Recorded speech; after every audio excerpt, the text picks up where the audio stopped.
when the doctor walks in and he looks you in the eye and he said, "I'm sorry, Theresa, but it's cancer." Your whole entire life flashes before you.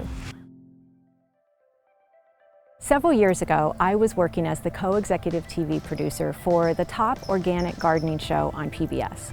And I was also appearing on the show doing canning segments, and I was the homesteading expert. One of the people that worked for our show walked in and said, "Theresa, you really need to see these numbers." When I came on and did a canning segment, we had this spike in the numbers, and we had a lot of people coming to our website, and they were all downloading my recipes. It was really, really fun to tell this message of organic gardening, but it was also really, really grueling. 18-hour days were normal. We would be crossing across fields, carrying all of our equipment. It was really hard work. But I was also blogging, and I had this little blog called Living Homegrown, which is small space food gardening, canning and preserving the harvest, and living a more sustainable lifestyle. I started imagining and dreaming of what it would be like to build my own thing. Instead of working on this show for someone else, what would it be like to have my own business and teach this in my own way? But the problem was, I was absolutely full of fear. Like, putting myself out there was super scary, and I had absolutely no idea how to do it. So I kept putting this on the back burner, and it was just a dream that I had for a number of years. And then one day I had a wake-up call. I was diagnosed with breast cancer. When the doctor walks in and he looks you in the eye and he said, "I'm sorry, Theresa, but it's cancer." Your whole entire life flashes before you. I had 2 boys. I have a husband that I adore, and I was not ready to give up. I was not ready to lay down and die. And in that moment, you have a choice of either curling up into a ball and just hoping for the best, or picking yourself up by the bootstraps and fighting with everything you've got. And that is exactly what I decided to do, because I had too much to live for.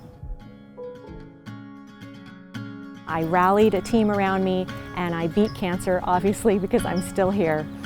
But that wake-up call made me realize how short life was, and that if I wanted to do something for myself on my own, that now was the time. And I wasn't sure how to do it, and I was absolutely filled with fear. But I was more afraid of not doing anything and not reaching my dream. So I just decided to put it out there into the universe. Like, I had no idea how to do this, just tell me what to do. And 48 hours later, I got the email that was the answer to everything.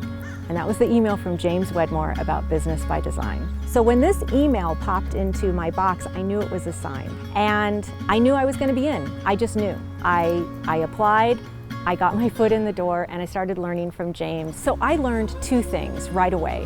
First, James pointed out to me that I was stuck in perfectionism. And perfectionism is just fear. I was absolutely petrified of being judged, and that was what was holding me back. The second thing that I learned from James was that I could sell my course before I created it. Now, that idea absolutely petrified me, because that meant that I would have a promise on the table that I had to fulfill, and I already had been sitting on this idea for several years, and the idea of selling it first absolutely petrified me more than the perfectionism. But James gave me a little push, and I decided to go for it. I had set a goal to reach $10,000. James told us to pick a goal that would feel life-changing for us, and so I picked $10,000. I thought, if I could make $10,000 from a $97 course on canning, then I could do anything. As I had butterflies in my stomach and sweaty hands, and I pushed the button to send the first email. I sent this as an email launch. There was no way that I was going to do a webinar. I was too scared. So I sent out a series of emails just to my list, no Facebook advertising, and I ended up selling $20,000 of a $97 course in 10 days. It was unbelievable to me. I couldn't even believe that that had happened, and it just showed the world of possibilities that had just instantaneously opened up for me. Today, it's only 2.5 years later, and I have a multiple 6-figure business. I am able to actually spend time with my family, which means no more 18-hour days. And I even have an award-winning podcast that reaches hundreds of thousands of people. And I couldn't have ever dreamed that this was possible. I never realized that it would grow into a business that would reach and help so many people and make my life feel so fulfilled. I'm Theresa Loe, and this is My Business by Design.